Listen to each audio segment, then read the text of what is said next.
Ayan guys, mega mega loud shoutout. Nandito tayo sa Manila Bay ngayong araw ng Friday, kasagsagan ng bagyong Quiapo. So far ganito ang sitwasyon sa Manila Bay.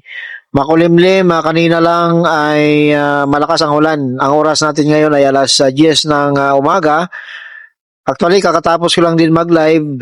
Naisipan kong kumuha ng record para maiba naman ang itsura, no? So far, malakas ang hangin kahit na walang ulan at ang bagyo ay tuloy-tuloy na naghihigop ng habagat, no? Sa ibang lugar, malakas ang ulan at baha, no? Dahil nga sa malakas na ulan at nanganganib na magkaroon ng landslide dito sa Kamaynilaan o sa Maynila.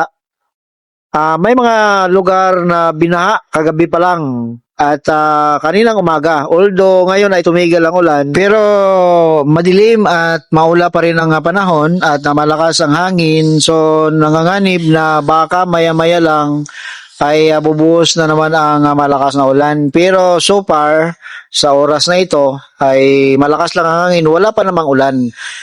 Maalon ang karagatan at mapanganib ito sa mga maliliit na mga bangka. Nakikita natin kahit na masamang panahon, nakikita pa rin natin ang iba't ibang barko. Yang barko na yan, nakikita nyo, yan po ay isang cargo ship, no? Naglalaman ng mga container, mga kargamento, at dadaong pa lang dito sa ating daungan sa pier. At may nakikita din akong ibang mga barko ng reclamation na tuloy-tuloy sa pagbubuhos. So ito guys, reclamation, speaking of reclamation, so tuloy-tuloy at ang lapad na ng kanilang nabuhusan. Thinking na although ito naman ay pinahintulutan ng ating gobyerno, pero sa bahagi ng environment o ating karagatan, napakalaki na po ng natakpan na bahagi ng ating karagatan. At ito naman ang nakikita nyo guys, ito naman yung sa likod ng MUA. So although magkaiba ng araw na kinuha ito, pero gusto ko pa rin i-update sa inyo ang reclamation. Kung nakikita nyo kanina doon tayo sa Roas Boulevard, ito naman yung sa likod ng MUA. Ito naman na maswerte tayo na nakapatong tayo dito sa mataas na bahagi ng Molobisha at nakikita natin yung 45-degree view ng reclamation na kung saan kitang-kita ang iba't ibang mga equipment, mga instrumento ng reclamation o contractor ng reclamation na nagsasagawa ng iba't ibang activity, pag-testing ng lupa para masigurado ang compaction nito. So, nagtataasan ang mga crane, yung mga dump truck, nakikita ko pa. May mga ilang worker, namataan tayo. So, napakalapad na, parang, sabi ko nga, parang kailan lang, ito ay puro pa tubig o dagat. Pero ngayon, nakikita nyo, so sa iba siguro, na hindi pa nakapunta, baka nagtaka kayo na puro lupa. Pero yan guys, dati ay dagat na tinakpan na ng lupa, reclamation.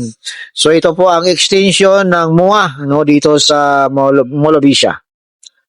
So ang tanong, hanggang kailan, hanggang saan ang tatakpan nila or hanggang saan o kailan matatapos ang reclamation na ito? Talaga bang ubusin nila sa pagtakip or sa ubusin ba nila talaga ang likod ng MUA hanggang doon sa kabila? Takpan ba nila lahat ito ng lupa? So yan ang katanungan. Hanggang saan kasi nakikita ko hanggang sa ngayon, may mga nakikita pa rin akong barko na nagbubuhos. Although dito sa malapit, wala na tayo nakikita. More on compaction na lang sila. Parang pinapatag na lang nila and tinitesting ang mga lupa para masigurado ang kung pwede na, tatayuan ito ng building. So, ang nakikita natin ay doon sa kabila ng mga barko na tuloy-tuloy pa rin sa pagbubuhos.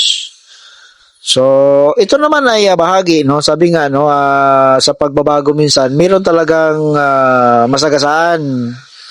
Pero not in a way naman na ubusin naman halos ang ating karagatan na halos wala nang matira pagdating ng panahon.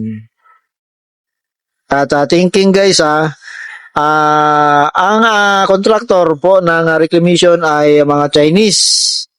At speaking of Chinese, tumikilab na naman ang tension sa West Philippine Sea na kung saan yung ating barkong sinadsa doon nung panakapanahonan pa ni former President Irap Estrada ay sinadya ng nilapitan ng mga Chinese Coast Guard. At doon nag-react ang ating mga sundalo dahil may mga sundalo tayong nakabantay doon at hindi nila hinayaan na makalapit ang Chinese Coast Guard sa ating barko. So, sumiklab ang tensyon at balita ko, mayroong Philippine Coast Guard na nasugatan dahil hinampas ng Chinese Coast Guard. So, tumitindi, no? Tumitindi ngayon ang tensyon sa pagitan ng Pilipinas at China. At ito pa guys, ang balita ko, parang nag-declare ang China ng kapayapaan. Pero paano nila masabi na gusto nila ng kapayapaan ngayong sila nga mismo ang naghaharas ng ating mga Philippine Coast Guard, yung mga nagdadala ng supply sa ating mga sundalo doon ay kanilang hinaharangan. So balita ko sa ngayon, ang ginagamit na lang ay helicopter para makadala ng mga pagkain, tubig, no, mga gamot sa ating mga sundalo na nagbabantay doon. Hindi na yung ating barko kasi nga inaharang ng mga Chinese.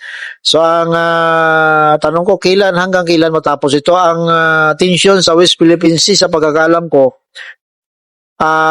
bata pa lang ako ay narinig ko na ito sa panahon pa ni former President Cory Aquino, na narinig ko na ang tensyon, ang sigalot sa West Philippine Sea. So hanggang kailan matapos ito, ang sigalot? At sino ba ang makakatulong sa atin para malutas ang problema na ito? Kasi sa side ng Pilipinas, wala naman tayong ginawang masama.